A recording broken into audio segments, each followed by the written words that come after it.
This is Aaron making video number 7 of my 30-day challenge. No, my 90-day challenge of making videos.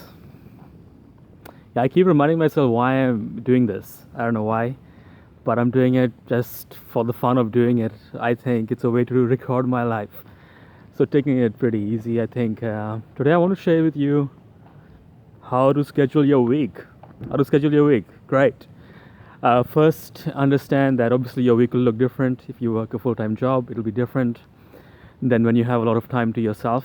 This advice is not intended for people who work a full-time job, because I do not work a full-time job. So I'm going to create it for people who have control over their schedule for the most part. So if you have a part-time job, yes, this video is for you.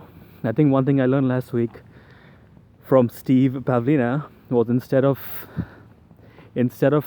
carving out set times, to think in terms of blocks. Think of 15-minute blocks that you want to get work done in.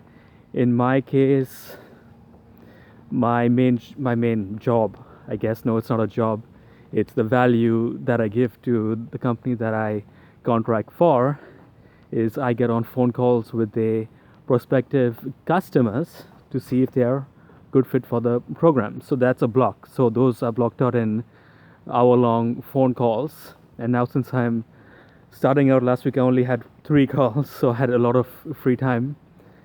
And outside of those calls, what I did was I would do role plays, and those 2 were blocked out in 1-hour spots.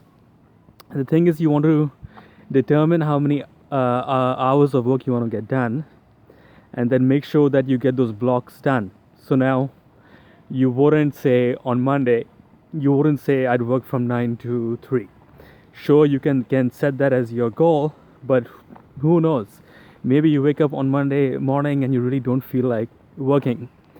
You may start work at 12 p.m. Does that mean your Monday is a failure? No. That means that, say, the 3 1-hour blocks that you miss on Monday can be added at different times during the week, as your schedule could change. Maybe you need to remove something which is not essential to ensure that you get those 3 blocks done. And the strategy that Steve uses is that he wants to have at least 20 blocks. So 20, he said he does 15-minute blocks, and I also want to experiment with that. I've been doing 90-minute blocks, which I think is too long. It's better to have 3 15-minute blocks done than 1 big one.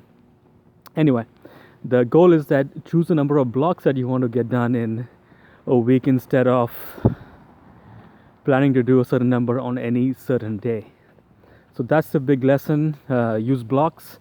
And now, say you could have 3 blocks for working out. You could have 5 blocks for your socializing time, 2 blocks for learning.